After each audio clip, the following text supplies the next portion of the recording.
Students, हमारी हिंदी की class में हमने मुहावरे और लोकोक्तियाँ पाठ में पहले वीडियो में मुहावरे सारे समझ लिए थे और पढ़ लिए थे। अब हमारे सेकंड वीडियो में हम लोकोक्तियाँ पढ़ेंगे। लोकोक्तियाँ यानी कि कहावतें, प्रोवर्ब्स। कहावतें अर्थात लोगों द्वारा कही गई ऐसी बातें जो श्रोता मतलब सुनने वाले के हृदय पर सीधा प्रभाव डालती हैं। कहावतों को लोकोक्तियाँ भी कहते हैं। कहावतें समाज के अनुभवों का निचोड़ हैं। इनके प्रयोग से भाषिक सौंदर्य में वृद्धि होती है। अब मुहावरे और कहावत में क्या अंतर है? मुहावरा एक पूरा वाक्यांश होता है, पदबंध होता है, जिसकी समाप्ति क्रिया के सामान्य रूप से होती है और इनका हम स्वतंत्र प्रयोग नहीं कर सकते अलग से, जबकि कहावतें अपने आप में ही संपूर्ण वाक्य होते हैं और उनका प्रयोग स्वतंत्र रूप से भी किया जा सकता है। जैसे जान पर खेलना, यह मुहावरा है, और जैसा देश वैसा भेष, यह कहावत है। कुछ प्रमुख कहावतें निम्नानुसार हैं। यहाँ पर हम कहावतों का उदाहरण देखेंगे अर्थ के साथ और वाक्य में प्रयोग के साथ। अक्ल बड़ी या भैंस, इसका मतलब होता है बुद्धि ताकत से श्रेष्ठ होती है। वाक्य में प्रयोग, नन्हे खरगोश ने जब अपनी सूझबूझ से ताकतवर शेर को कुएं में गिरा दिया तो यही बात सिद्ध हुई कि अक्ल बड़ी या भैंस। दूसरा है आंख के अंधे नाम नैन सुख, इसका मतलब होता है नाम के विपरीत आचरण, उल्टा आचरण।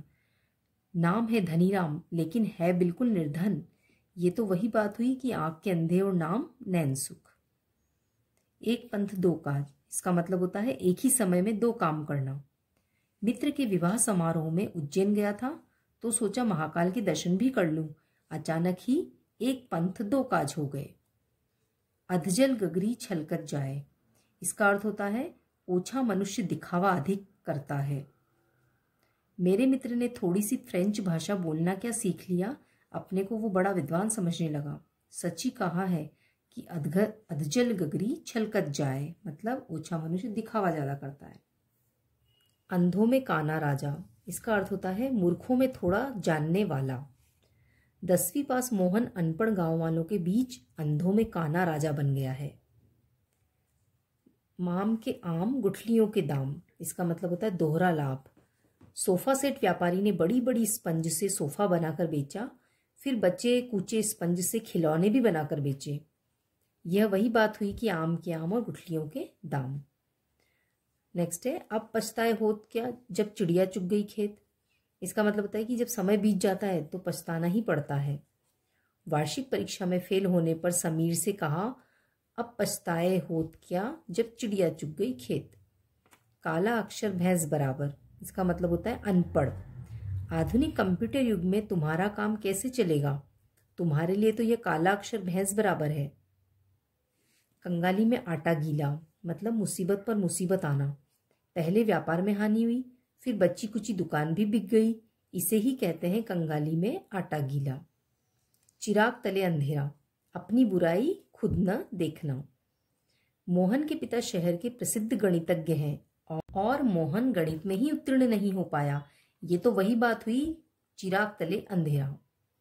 तो ये देखा आपने, ये कहावतें हैं, तो इससे हमारे भाषिक सौंदर्य में वृद्धि होती है। तो अब ये आप भी पूरा अपनी बुक से पढ़ लेंगे, 1 से लेकर के 10 तक है ये।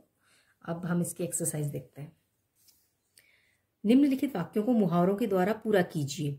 राम अपने माता पिता के लिए अंधे की लाठी है।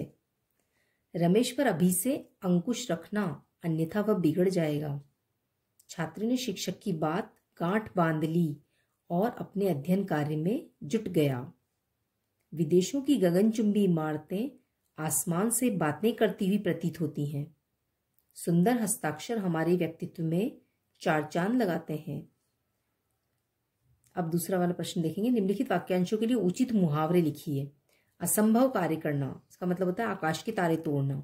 धोखेबाज, आस्तीन का सांप।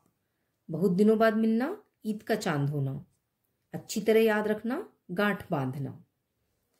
तो ये पाठ आप अच्छे से पढ़ लेंगे और इसकी एक्सरसाइज को भी ध्यान से अपनी बुक में ये दोनों को फिलअप कर लेंगे।